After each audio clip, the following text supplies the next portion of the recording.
ওরে আবু দারদা, তোমার উপর তোমার রবের হক আছে, তোমার উপর তোমার স্ত্রীর হক আছে, তোমার উপর তোমার প্রতিবেশীর হক আছে। ফাক্তি কুল্লাযী হাক্কিন হাক্কাহ, প্রত্যেক হকদারকে তার হক আদায় করে দাও। রবের হক আদায় করো সময় মতো, নিজের হক আদায় করো সময় মতো, বিবির হকও আদায় করো, প্রতিবেশীর হকও আদায় করো। সুবহানাল্লাহ বলবেন না? হযরত আবু দারদার মনে সন্দেহ জাগলো, এটা কেমন কথা? আমি সারা রাত নামাজ পড়বো, এটা তো ভালো কাজ।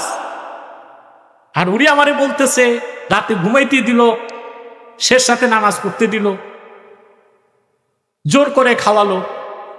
হযরত আবু দারদা রাসূল করিম সাল্লাল্লাহু আলাইহি ওয়াসাল্লামের কাছে যে ঘটনাটা বলার পরে আল্লাহ রসুল বললেন, সাদাকা সালমান, সালমান সত্যিই বলছে, তোমার উপর তোমার রবের হক আছে, তোমার উপর তোমার দেহের হক আছে, তোমার উপর তোমার স্ত্রীর হক আছে, তোমার উপর তোমার প্রতিবেশীর হক আছে।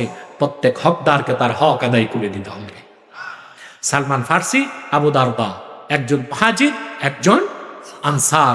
তাদের মধ্যে আল্লাহর হাবিব সাল্লাল্লাহু আলাইহি সাল্লাম ভ্রাতৃত্বের কি বন্ধন করে দিয়েছিলেন। সুবহানাল্লাহ। সাহাবা একরামের ঐক্য, তাদের সম্প্রীতি, তাদের সহাবস্থান, এসব কিছুর মূল ছিল ঈমান। মূল ভিত্তিটা রাসূলুল্লাহ সাল্লাল্লাহু আলাইহি সাল্লাম বলে দিয়েছেন, আল হুব্বু লিল্লাহ ওয়াল বুগযু লিল্লাহ। ভালোবাসা আল্লাহর জন্য, দুশমনীও আল্লাহর জন্য। মুসলমান ঐক্যবদ্ধ হবে ঈমানকে কেন্দ্র করে আর দ্বীনের স্বার্থ রক্ষার জন্য। যদি মুসলমানের আদর্শের মধ্যে জাতীয়তাবাদের আদর্শ চলে আসে, সেকুলারিজমের আদর্শ আসে, বহুত্ববাদ, বহু সংস্কৃতি, লিবারেল ডেমোক্রেসি, এরকম মানব রচিত তন্ত্রমন্ত্র মতবাদের আদর্শ চলে আসে, মুসলমান কোনদিন ঐক্যবদ্ধ হতে পারবে না, কাফের মুশরিকদের উপর বিজয় লাভ করতে পারবে না। মুসলমান নিজেরা ঐক্যবদ্ধ হবে ঈমান ও ইসলামকে কেন্দ্র করে, কোরআনের রশিকে আঁকড়ে ধরে দ্বীনের স্বার্থকে রক্ষা করার জন্য। আদর্শ যখন এক হবে, স্বার্থ যখন এক হবে, তখন মুসলমানকে আর বিচ্ছিন্ন করা যাবে না।